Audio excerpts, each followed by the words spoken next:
First of all, for all of you guys have joined, thank you, especially on a Monday morning to take time out. We're obviously going to make sure we make it worth your while. So I don't really need to give introductions here, but luckily, I know we have people who really shaped the industry between Usher and Nick and Drew. And although we don't need introductions, I'll let each of them just take a minute to just explain who they are, what they're currently working on, impact they're driving, and then we'll get into today's agenda. But Usher and Nick and Drew, thank you guys for taking your time out, especially with everything you guys do for this industry.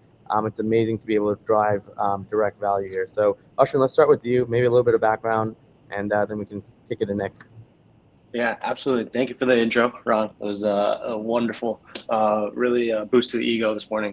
Ash Milwani, one of the co-founders and CMO of a health and wellness brand called Avi. We do women's supplements ranging from collagen protein powders to collagen wellness supplements. We're trying to kind of change the game in terms of taking out the medicinal looking collagen brands out there that are on the shelves, and been around for 5 years. We just celebrated our 5th anniversary nationwide in retail, massive Facebook community of almost 100,000 members.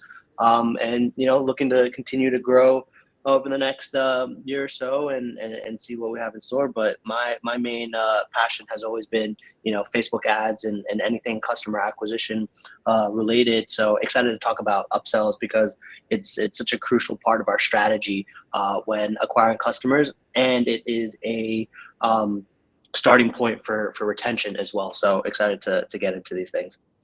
Incredible. Thank you. Nick, do you mind giving a couple of words on your end too? I will, bro. Thank you again. Happy Monday, everybody. That's kind of just kicking off. It's 8 a.m. here on the West Coast. I'm sure it's early, mid, late, or everybody else is around the world because it's very worldwide, which is, again, my favorite thing about this industry. My name is Nick Shackelford, and I'm super focused right now on a company called Drink Breeze. So I'm in charge of retention. I'm in charge of customer experience and subscription. And like kind of Ash was talking about, we're like 15, 16 months old. And just looking after like the last 60 days, it's like $250,000 of revenue driven in just upsells. And as things are just getting so much more expensive, like I'm spending so much time trying to understand like where else we can kind of ship heavy beverage, heavy cans that you can see kind of a little bit behind me. And the upsell, kind of cross sell, and a little bit of the downsell section is kind of what's doing it for us. So I spent a lot of my time in this space. I'm like 12, 13 years in, and knowing that we're in a very new one, it's been a really fun challenge. So I'm excited to talk through some of these things with you guys today. Awesome. Amazing. Yeah, go ahead, Drew. I'll take it. Thanks, guys. I'm Drew. I'm the co-founder and CEO of a company called Aftersell, and fortunate enough to be working with Avi and Breeze and Nick and Ron and Ash as clients. But we started the company about 3.5 years ago to build upselling and cross-selling solutions to solve specifically the problems literally that Ash and Nick just talked about, to help brands kind of be more profitable, drive revenue, get to that extra mile. And we've been fortunate enough to grow over the last 3.5, 4 years to working with about 30,000 brands. And in February, we were just acquired by a company called Rocked. And so continuing on in that journey and continue to build hopefully some of the best upselling and cross-selling software that exists in the industry, and some of the software that can help brands be more profitable. Amazing. Well, that's an incredible segue, Drew, into the world of upsells, cross-sells, downsells, and what's going on. So I'm actually going to start with Ash and Nick. I kind of want your guys' perspective from both of your guys' side.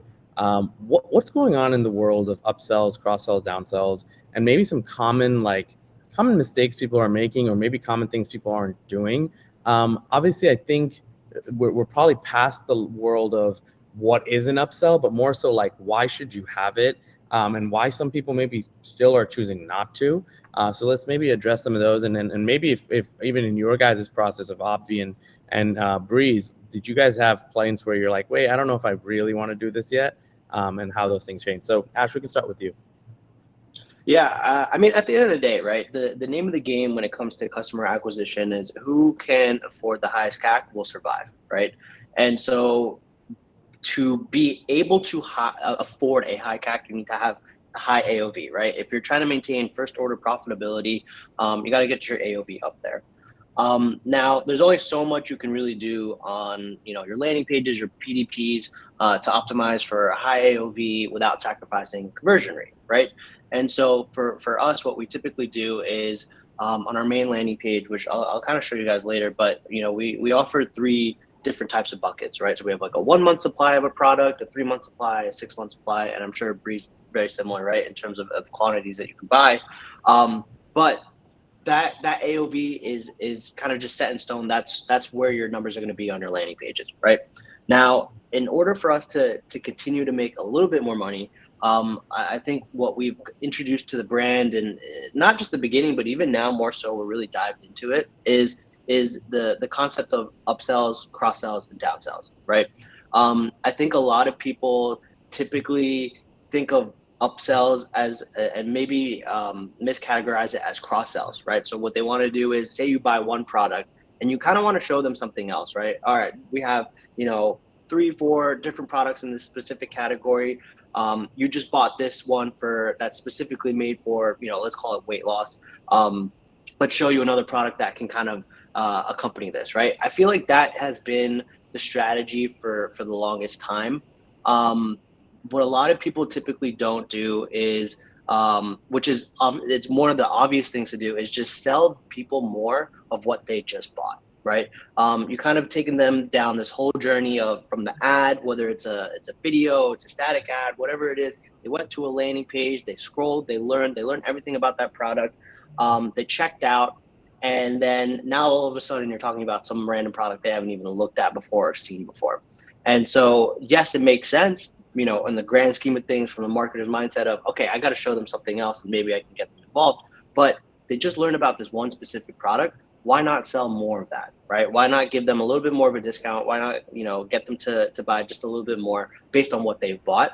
And what we've seen is that not only do we increase the take rate on some of these things, our AOV shoots up quite a bit, and goes back to my original point of how can we afford a higher CAC, right? And so I think that's probably one of the biggest things right now. Is what we're doing is we're testing a lot of aggressive offers, right? So if you bought a 1-month supply, obviously we're showing people the same product, but can we get them to buy 2 more bottles? Can we get them to buy 3 more bottles? Maybe even 12 more bottles, right?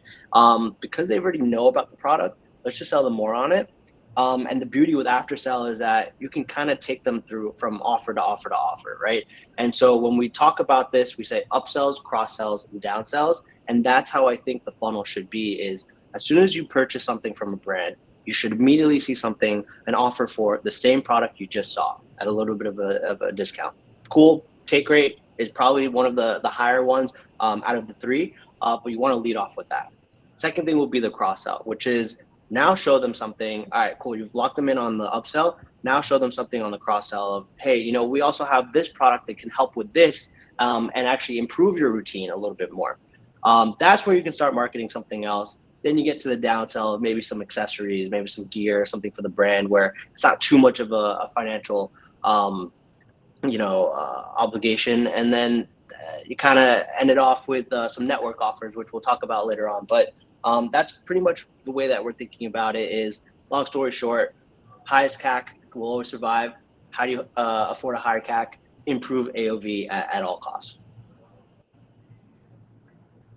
That was awesome, Ash. Thank you. Nick, what about your end? How do you look at these things? Well, I think it's also a good thing to have a clear understanding that when you're a multi SKU or if you're a low SKU store, like a lot of us I was very reluctant to do this. I remember when we were talking with the Aftersell team on very early on, we were going like, dude, we have 2 products. At the time we had 1 product, and it was different quantities and it was different shipping times that they can get it. They can get it monthly, they can get it one-off, they can get it every other week. And so I was just extremely reluctant to do this because I'm going, if they wanted more, they would have got the 18-pack. They wouldn't have got the 6-pack, right? And so I came into this going, no, this is not going to be a thing that's going to actually going to impact us. And I kind of had to do like a Jesus take the wheel moment. I was like, all right, as long as I can have it on brand, take it from me and go ahead and run it. And they kind of did. And that's one thing I do have to shout out. It's like they were very hands-on and really helped us kind of get up and running. And the thing that Ash said I wrote down was, start with the product that they're buying. I underestimated this. I was trying to get I remember our mind map. Like I got the mind map from Armand, and it was like, if they bought this, then they were going to instantly get them to this, and then they're going to move them over to the other side, and they're going to get the downsell. And I was like, whoa, let's just keep this as straightforward as possible. Just get it there. And even if I were to pull up Dash, like our number one performing upsell is the 6-pack of the 7.5 ounce at a slightly different discount. And that was the first one we went with. So we have all the different SKUs and all the different pushing. And I was just very, very, very, very focused on making sure that I wasn't ruining subscriber rate. And I know you guys care about this too. When you have a product where you can buy one-off or you can push into subscription, which is what we really, really want, that's the goal. That's the benefit of having our products. You need it over time. I didn't want that to, in fact, impact conversion rate, and it didn't, especially if we can position, and we're working on this now on checkout, we can position the take rate of subscription to be even more beneficial in cart. I think we'll have a much better way of positioning this. And I think you thought about it pretty cleanly. Upsells, cross-sells, and downsells. A lot of us can sometimes feel that an upsell, and in our world, when you come from the digital marketing world, if you come from like the high ticket sales, an upsell feels like super icky, aggressive, and kind of like, how do I feel about doing this? But if it's the same product that they know I already got for a discount that they haven't seen before, I don't feel as bad. My conscience is pretty clean in putting that position in front of them, especially, on a product that they are going to consume at some sort of frequently. They're probably going to come back anyways. So the big balance that we had to look at is, if we're going to upsell them a 6-pack, a 12-pack, or an 18-pack, is that going to affect us on selling them another full price product for them to come back and get, or should I even waste my time and just go straight email retention? And it turned out to be so far so good. Like our numbers look really nice, especially as we launch new SKUs. So it doesn't feel as aggressive as you think it does, especially as it's as seamless and a little bit of the branding. We've been happy with it on the launch. That was awesome. Thank you, Nick. Before I jump into more of the program, we're already getting some great questions in the chat. So I want to answer this one because I think it's a good mindset question, which is, Fergal asked, with the rise in post-purchase tools, surveys, social snowball, post-purchase emails, what is the best way to prioritize what to focus on first before doing everything at once? And I'd love to get both of you guys' perspective. But Nick, let's start with you on this one. So very, very real topic that I'm thinking about right now, because we're trying to build out loyalty and trying to build out the community. So Avi has probably one of the largest community of people, and we're 16, 17 months in, growing fast, acquiring fast, but there's different languages that we need to be speaking to. And this is literally how I categorize this early on, to understand what upsells, cross sells, or what kind of comms I'm doing post-purchase. Because first off, they just bought from us. This is the sweet nectar of the honeymoon dating phase. I do not want to ruin this. I need them to get the product, order the product, get the education, receive the product, like the product. Then I can kind of work them through this. So right now, until they get the product actually fully delivered, the only communication is like, here's the effects that you're going to start to feel. Actually, we'll start at the purchase. We do no post-purchase surveys because we want to understand kind of like where they're coming from. We are starting to spend a lot more on TikTok. That attribution, that stuff doesn't come through as much. So I'm trying to get an idea of, can I adjust budgets? No gives me a good understanding of where they heard from us. There is some recency bias that comes into this. I am aware of that, but it is a little bit more directional for me to make better decisions on spend allocation. I want them to get nothing other than the product, they experience and consume it before I start talking about affiliates, before I start talking about them, hey, maybe you should buy again, or before I want them to do any sort of review. We messed that up, especially as we have some product delays. We didn't configure our Okendo post-purchase request of review with a discount. And so if shipping times start to kind of skew, you have to kind of dictate how they're going to get that message, because it's usually set not as dynamic as I want it to be. So I'm prioritizing, how good can I make this experience of education, message from the founder, a thank you, get the product, love it, get the product, heat it, give me feedback, or can I get you something else in your hands? No, it's great. I think it's very similar to how we think about things. In terms of prioritizing where this happens in the funnel, I think there is a place for everything. So for example, you hit the checkout button, complete order, order processing, boom, you get hit with the upsells, right? This is immediately after kind of learning about the product, putting in your information. It's kind of that Hail Mary of, all right, hey, by the way, before you go, we're going to get you this for X amount of discount. Here's the benefit of adding onto your order. So we talk a little bit about education around the product, being that it's supplement. If somebody does buy, say, a 1 month supply, we kind of double down on, well, hey, we typically say you'll start to see effects, 2 to 3 months down the road. So get, just one more bottle so that you can fully feel the effects of it. Go through the funnel of the upsells. And then you get back to your thank you page, right? Which I think is also a page that has a lot of valuable real estate, and how you prioritize what's being shown on there is super important, right? And so to Nick's point, having, your post-purchase surveys, having that will allow you to not only figure out and understand attribution, but then also understand why people are coming in and shopping in the first place, right? So I would definitely prioritize that.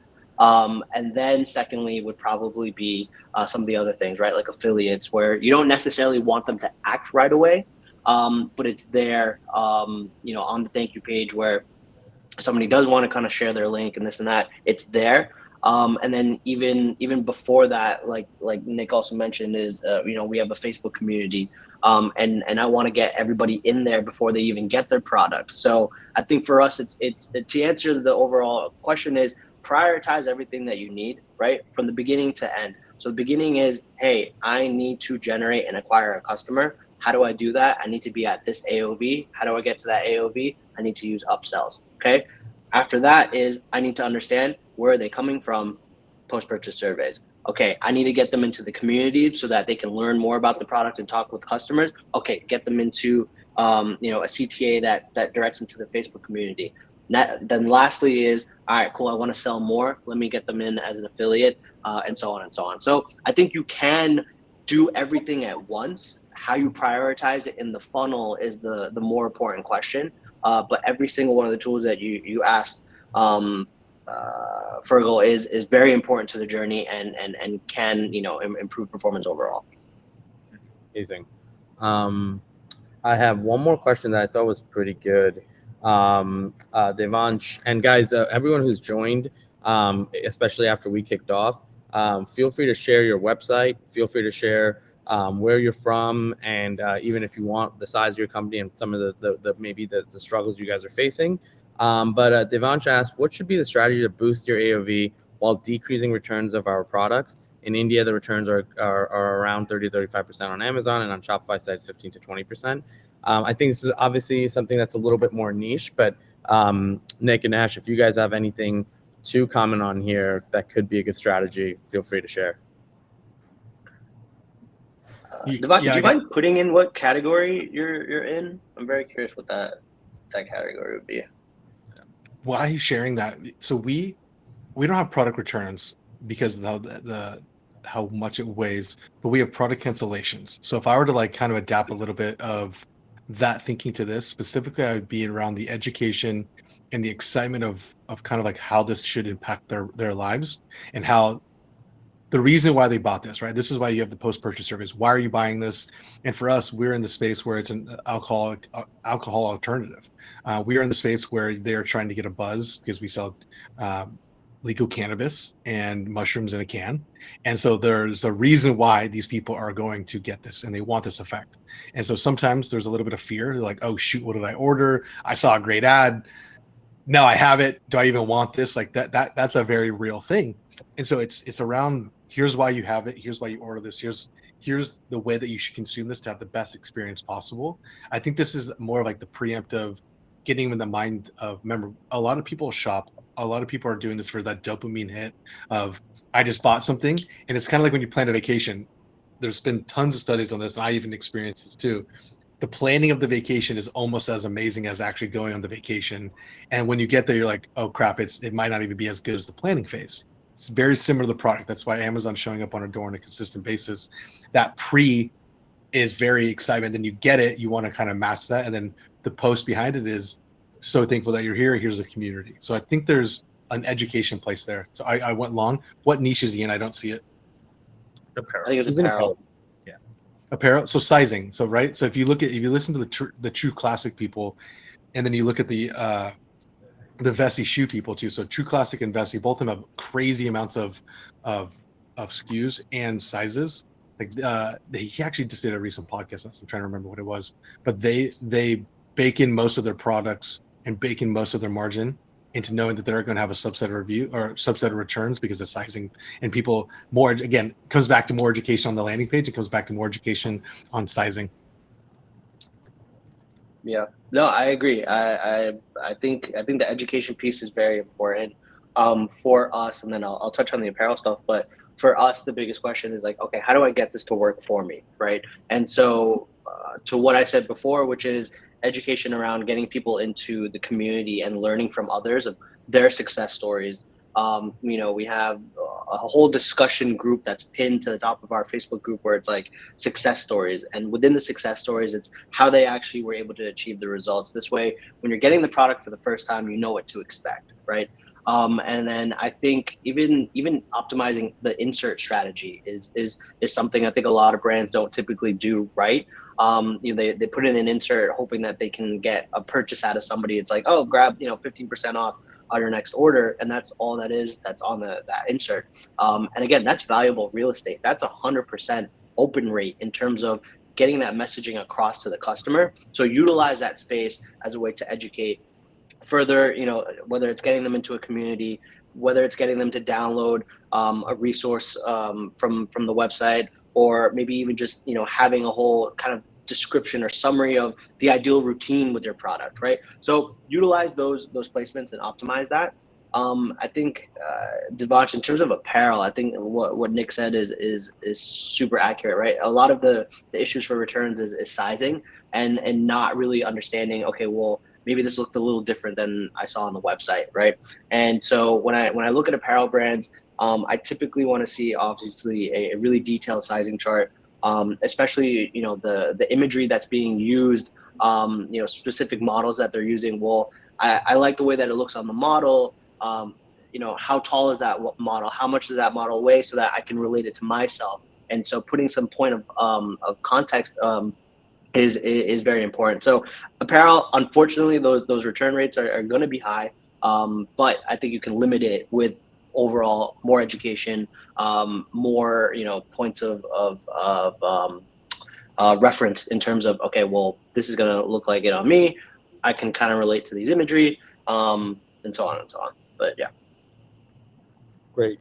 First of all, amazing insights from both of you on a topic for Devansh there. So thank you for that. I want to use this time to transition into obviously going into post-purchase sequences and what that means. But before that, I want to give you both just one more chance at maybe just talking about that final misconception or some of those myths that maybe have come to the confirmation page and that era of, should I do it? Well, this is what I've heard. I heard it maybe doesn't work, or it could impact this negatively. I think the overarching thing here is test everything, right? I think we've all now gotten to the point of like realizing that none of us have the answer.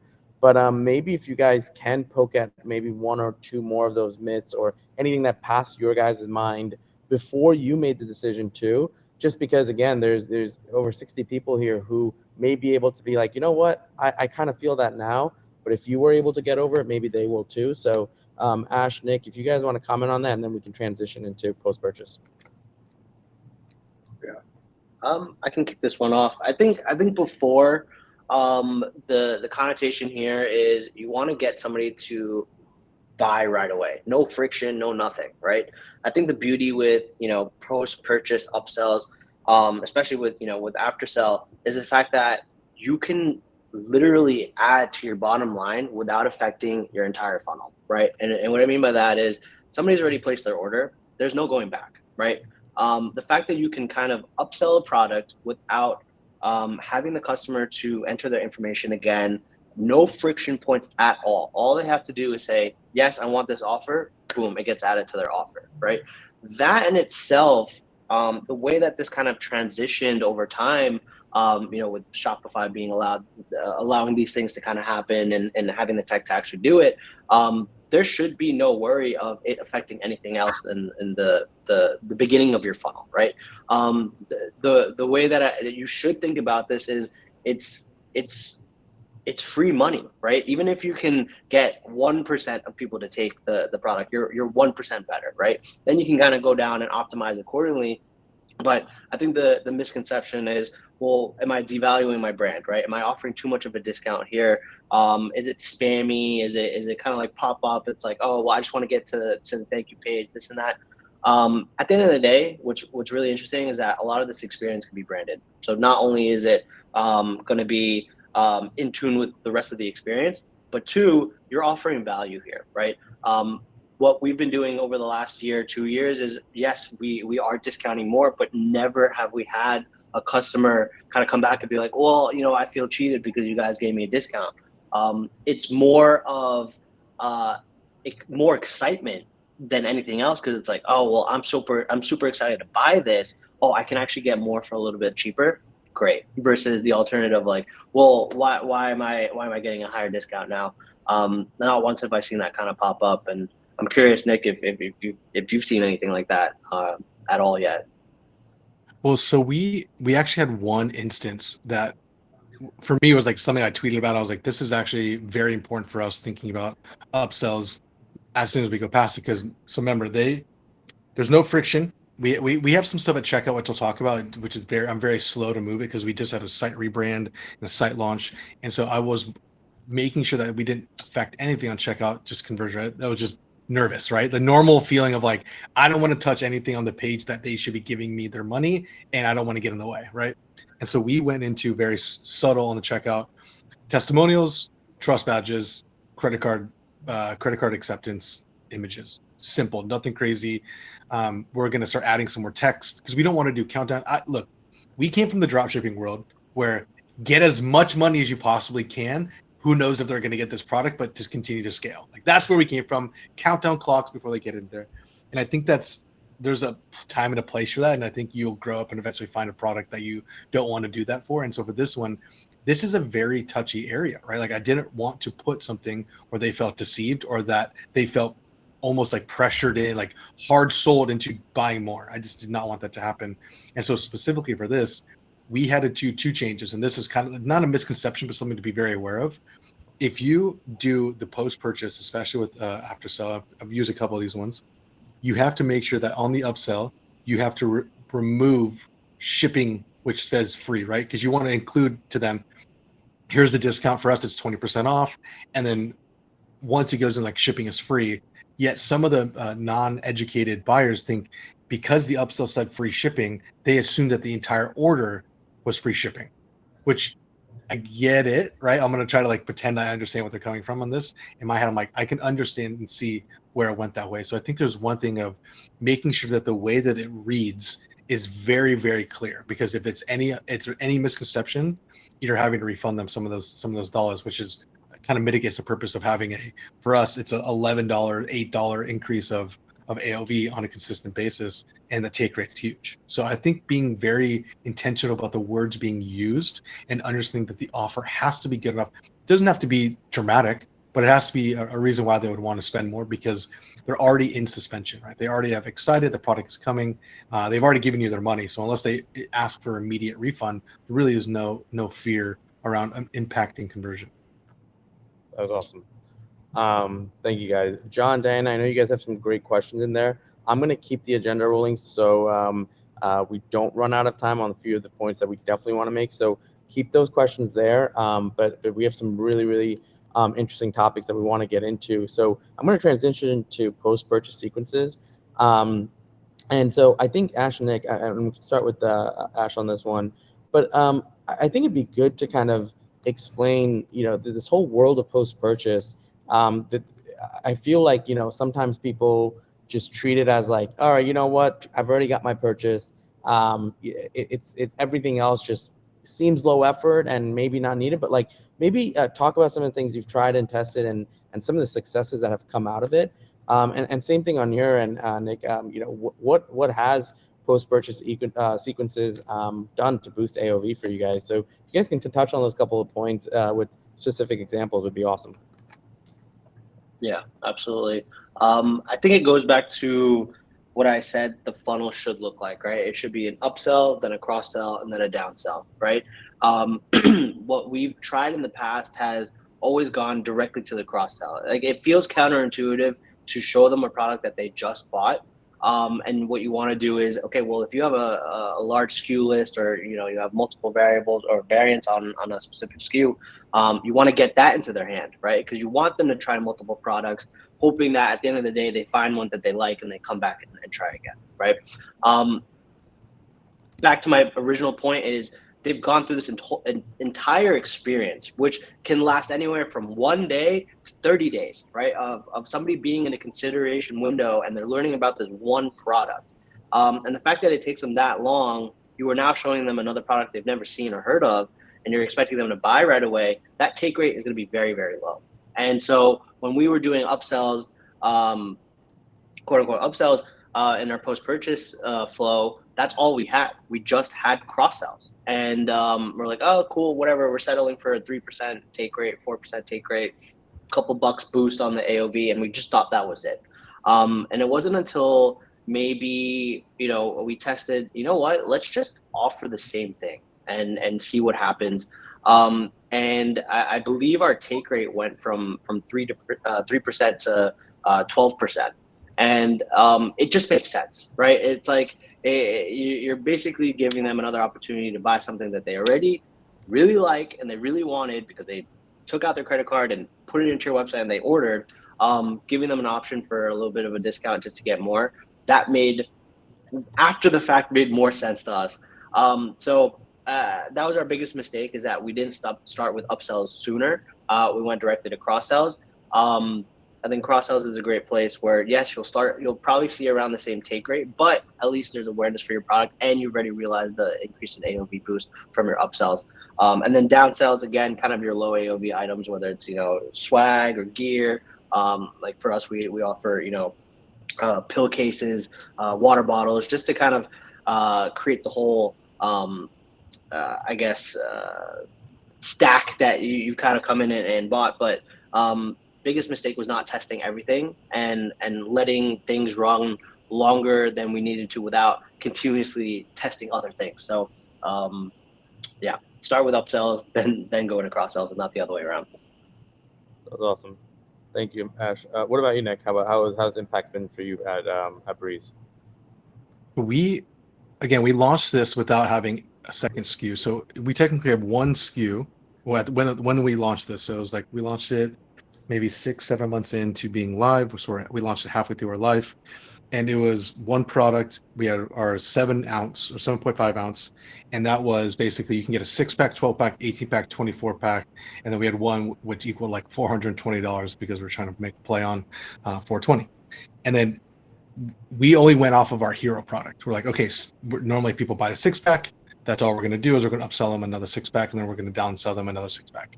And so it's like very primitive, very, very primitive. And as I'm literally looking at the metrics right now, the number one revenue driver since we've had the launch, and it's in terms of not the most revenue per upsell, it's more of the consistent amount of take rate and the volume of take rate. So it's like a little bit of the balance between, we could just buy a 24-pack if they bought a 6-pack, but that like logically doesn't make sense for them to take.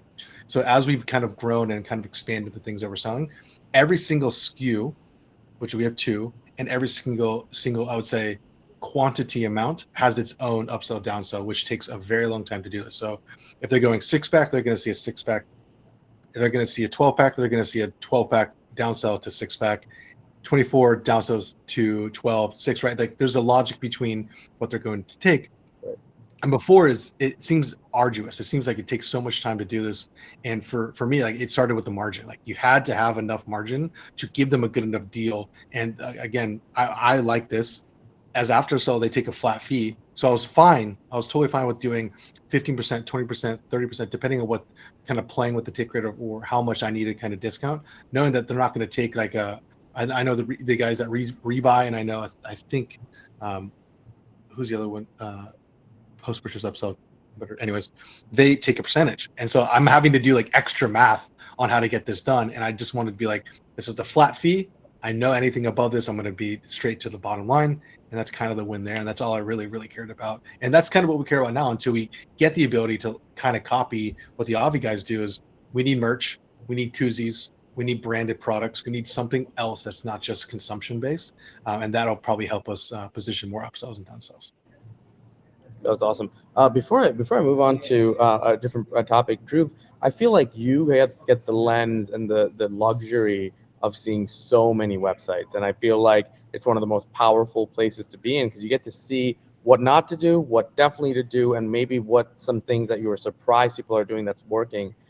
Before we move on to network offers, which I'm really excited to talk about, can you maybe give us a few examples of what you've seen as maybe considerable best practices, maybe some things that like kind of blew your mind away of people are testing and trying, just from your lens? Yeah. Yeah, you're right. I'm very lucky to kind of be able to see, both Breeze, Obvi, and 30,000 brands to be able to see kind of what works, and then we kind of define our product based around a lot of those things. There's two that I think have particularly shocked me. In the early days, like selling the same product again was always a shocker. Like, we used to rack our heads trying to figure out like, why does this work so freaking well? And we would try a lot of things to create new layouts and whatnot that where we can actually disprove that, where we were like, and it was always just like really high performing. But the other one that's super interesting that I think a lot less people do, or the other two, are a quantity based upsell. So you can, like what Ash was talking about, is like you can actually upsell. If I checked out with a 1-pack or like a 2-pack of something, I could lock someone in, sell the exact same thing again, but a fixed quantity of maybe 3 or 4 of that product. And so you might see the click rate, or like basically the take rate of the offer, go down, but your profit per visit goes up. And you can kind of play around with what the elasticity curve there could look like to actually find the optimum increase in profit per transaction, which is like super interesting and fascinating to me always when I talk to a brand, especially when there's like, you think of like a brand like Breeze or Obvi, where it's actually a consumable product, like people will buy more of it naturally. And so can you turn that buying 1 more into buying 3 more or 4 more, which is, again, worked surprisingly well. And we've done it with enough brands where I could say this is like a recommendation that I have. The other one is the ability to upgrade. And so we did a lot of work around like subscription apps and like just the Shopify APIs in general to be able to take a one-time purchase into a subscription.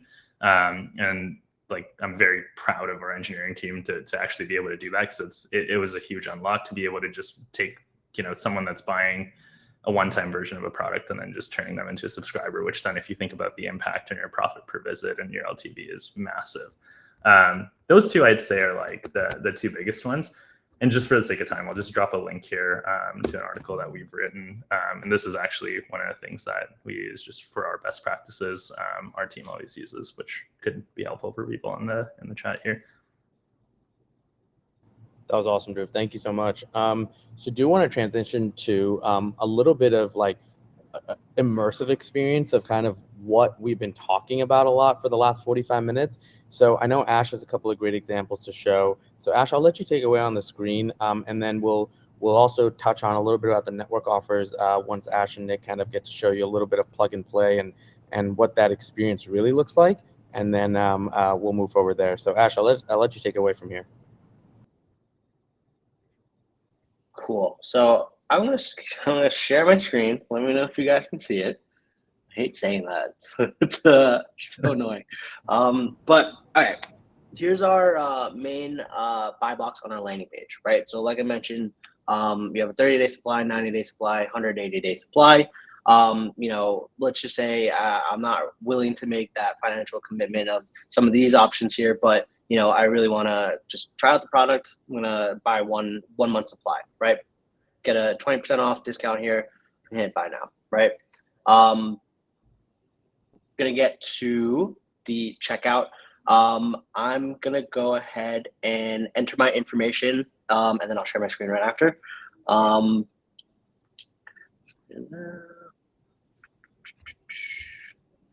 Damn, I had my screenshot too already to copy your credit card. No, I'm kidding. Boom. So it says I've already paid for my order, right? And so one of the biggest things that we've done with this funnel is that we show a lot of urgency around the fact that we do go out of stock occasionally, right?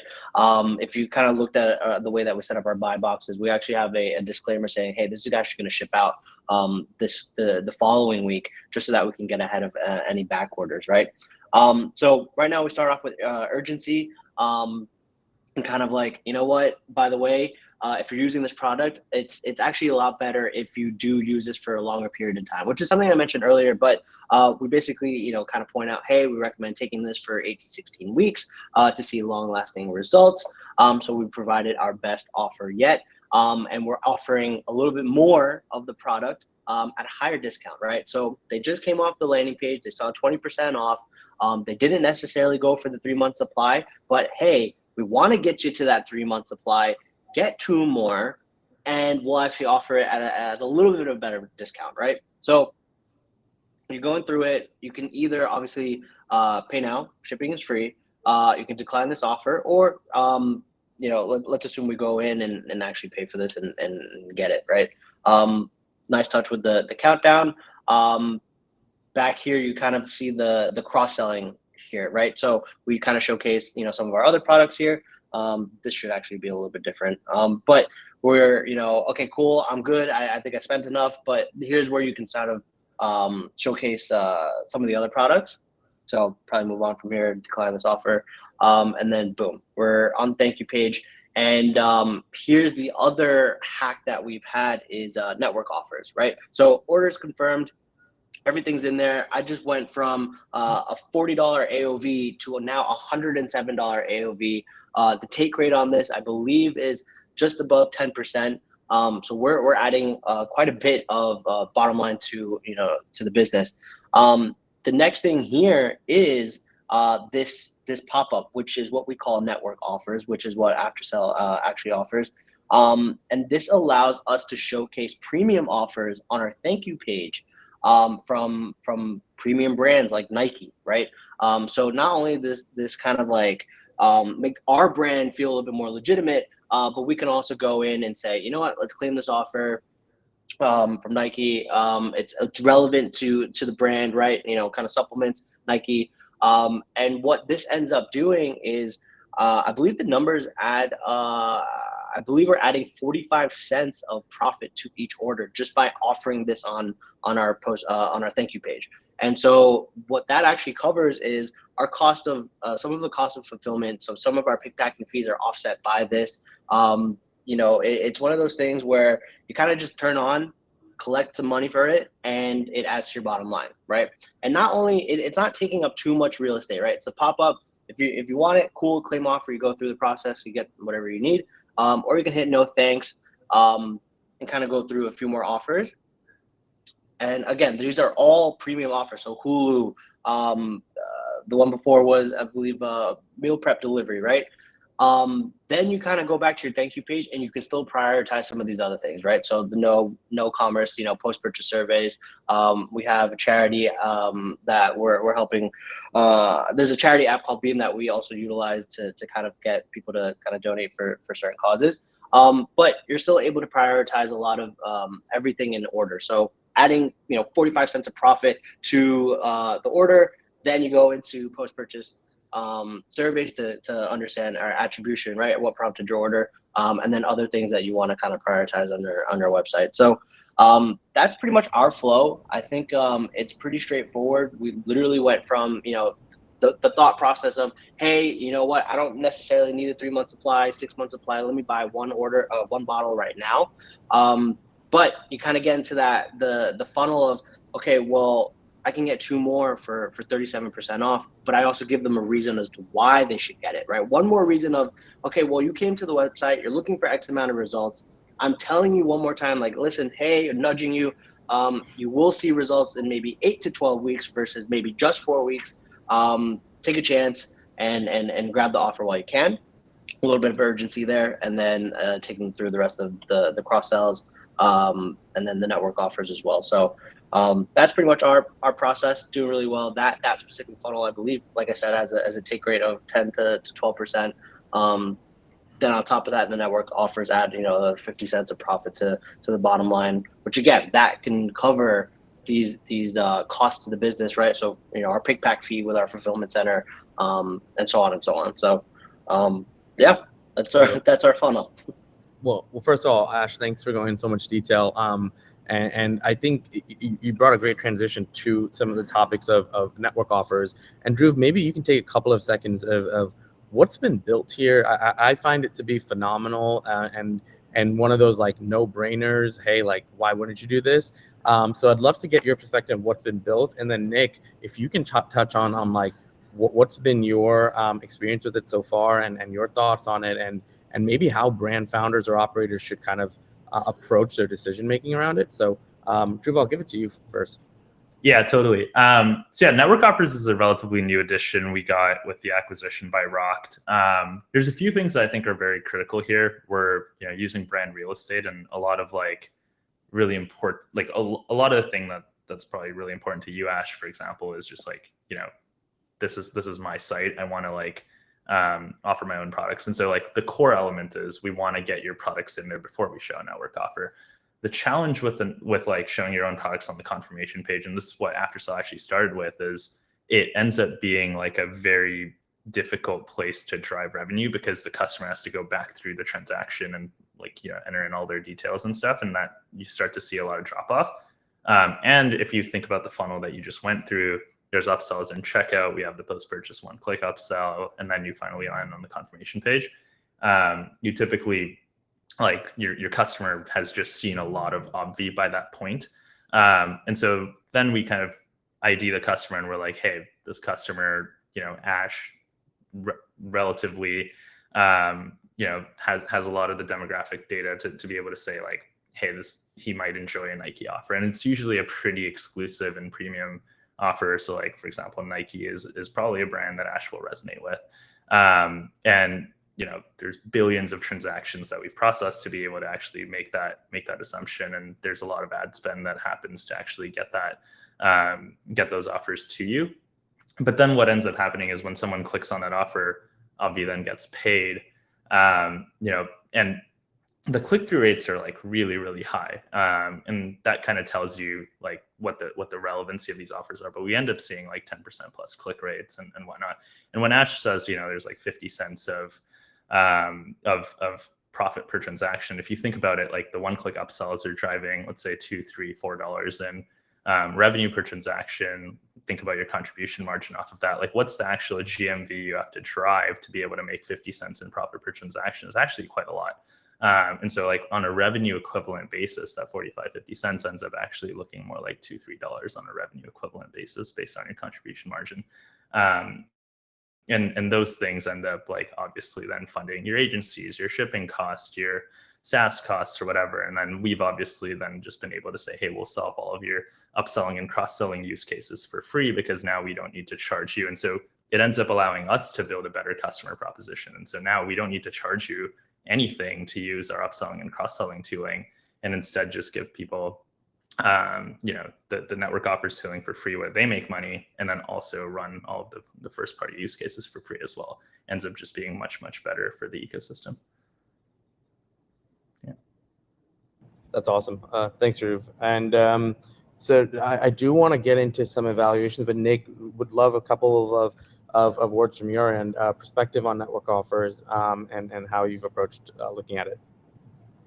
But we're not there yet, just because we have the set relaunch. And the next step with me is to understand where does our product, because we're a little bit outside of the normal product. I think if you're the beauty and health and wellness space, I think if you're in the athleisure space, there's very clear network offers that can be very consistent with the product that you have in the brand. Because I think for a lot of the brand founders are going, well, is Hulu acceptable for my product? Hulu makes sense. A lot of the women that are consuming Avi might be watching shows and consuming streaming on Hulu. Same with Nike Active. Like, there's a lot of cohesion needed to make sure that it aligns with the brand and the product. And the fact that you guys are going to continue to expand the offers makes me excited, because I know where we slot in. And so I have to spend the time to kind of go through, does this make sense for my brand? Which is just a normal question that we all need to ask. And as you guys expand the network and bring in more products and offers, a lot of us on the fringe will have a way to kind of participate in this, because it's just savings, right? Like it's literally real estate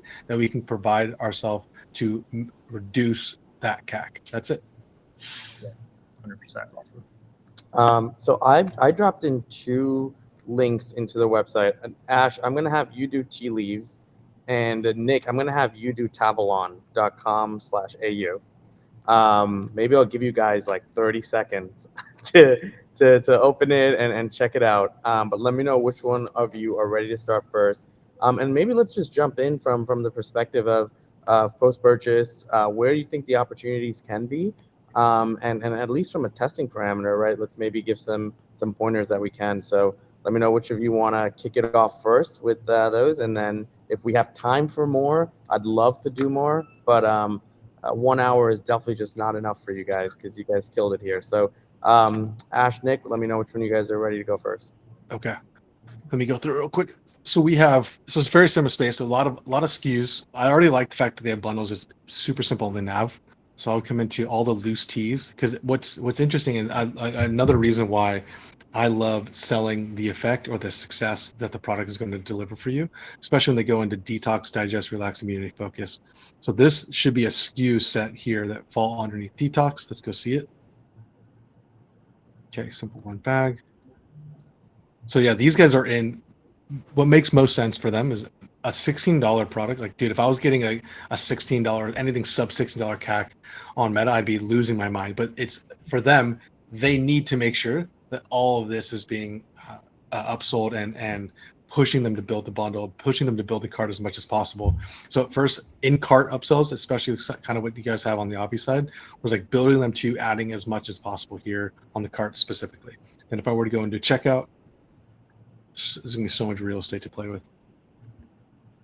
Yeah, exactly. I'm in detox right now. The congruency around showing reviews around how this is helping me detox, what this is a part of my routine, is just very, very, very clear that you can continue to add a little bit more on the bundling side, or a little bit more on like what's congruent most about this product. There could be, even if I did all 3 of these 2, the ability to get like the type of, I guess, vessel of consumption is very big in the consumable space. So even us, we'd be wanting on the Bree side, we'd be adding koozies and cups and et cetera for them to experience it. So I would say that's most straightforward thing. If you're going to continue to sell through the emotion, the feeling, let's see how many of these loose teas or how many of these different types of products can be congruently upsold or added to cart at minimum. Love that. Okay, so perfect. So we got tea leaves. So this looks really good. I think first things first is, where am I going to go, right? So a lot of people typically use the navigation menu first over the main banner here. So what I would focus on is maybe tidying up some of the navigation items. There's just a lot here, right? Maybe you can break these down into maybe even further categories. But let's kind of keep going. Cool, most popular tea flavors. I actually really like this section a lot. It kind of tells me, all right, where should I be focusing my time, right? Instead of kind of seeing, 10, 15 different options. All right, if these are the top sellers, then maybe this is the highly recommended ones. I'm going to go in and check these out first, right? And I kind of go through the product page, a lot of the information here, caffeine level, taste buds, what's in it, what does it taste like. Great, I like all of that. I think a lot of this can also be kind of condensed, right? So if you want to have these in different, I'm a big fan of the accordion.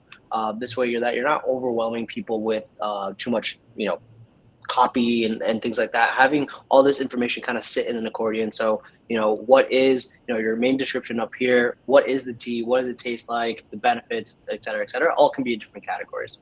Another thing that even, Nick mentioned earlier, which is getting people to kind of add a little bit more to here, right? If you're only giving them the option of just maybe one size, that's all they're going to get, right? So having options of maybe even buying a little bit more in bulk and then offering some slight discount to incentivize them to buy more. That would be, one of the recommendations I would make here. I love this. This makes a lot of sense. I love the progress bar. Spend the X amount to get free shipping. Not only do you kind of tell me how much I have remaining to get to there, but you're also offering some of these products over here so that I can easily get to another product page. one piece of feedback here I would do is, maybe even having an add to cart button here, right? So maybe, I have had an Earl Grey from another brand and I know what it kind of is. Maybe I just want to add it from here. Let me just add it from here. So it's a little bit easier to kind of build my cart instead of going to the product page, adding to cart, and then getting back into the flow of things. I'm gonna actually one comment here real quick. The get rewarded was covering up the checkout button, so make sure that it doesn't, especially for people on mobile. So over here, again, there's a lot of real estate that we can cover here, which again is another feature of Aftersell that I really like, is that you can customize the checkout here, right? So I know there was a few questions in the chat that were asking, how do we have the UGC carousel? How do we have the trust badges? A lot of that can be handled with Aftersell, and so that is what I would suggest doing, is kind of filling this up with a little bit more social proof, maybe some reviews, some trust badges, some UGC, maybe even having the free shipping threshold as well, to get people to add more. And then in terms of the post-purchase flow, I know we don't have too much time, but I want to wrap it up. But again, what I would kind of iterate again here is what we've done in terms of testing is the upsells. So maybe upselling even more vanilla chai tea at a little bit of a discount. Then going into the cross sells of, well, hey, here are the other flavors that people recommend or really try or really like enjoying. And then, kind of going to that downsell of maybe, I'm sure there's maybe some accessories here on the website, maybe some, maybe not. But that would be a really good opportunity to get something in here, right? Like mugs or, just accessories in general, or different things to kind of downsell. But really solid, few recommendations there, but overall, really good experience. That was awesome. The fact that you guys just ran through that in 6 minutes provides so much value. Thank you. Guys, for everybody that has joined us, I'm going to give it to Drew for any parting words, parting elements of Aftersell and what people should consider. But for everyone who joined us, thank you. Nick and Ash, I know how valuable your guys' time is, so thank you for every element and every minute of this. Drew, anything else that people should consider when it comes to Aftersell, or just in general, even post-purchase, and how people are looking at their stores? Yeah, no, for sure. Thanks again, guys, for going through it. I think in general, just like testing is key. So if any of the things that we put up here is like, I don't know if I want to do this or not, just test it. And like, we're really good about it. Like we'll give you the tool for free, or there's a 30-day free trial. We'll help you run the tests, etc. But for the most part, not everything works for every brand. And so the big thing is just to test and figure out if these things will work. And for everyone that attended the webinar, very open to like, I think my calendar was dropped in the chat. Feel free to book a call with me. I'm happy to just walk through your site with you and kind of go through go through like what optimizations can be made and whatnot. And yeah, I think I also just put out like, you can use all of the Aftersell tooling for free with network offers as well. So yeah, just always open to providing value. So thanks, guys. Amazing. Well, thank you guys all for joining. And thank you to our incredible speakers, Ash and Nick, again for your time. And we'll be doing more of these. Clearly, you guys get a lot of value. Thank you for sticking around, and we'll be back. And thanks again.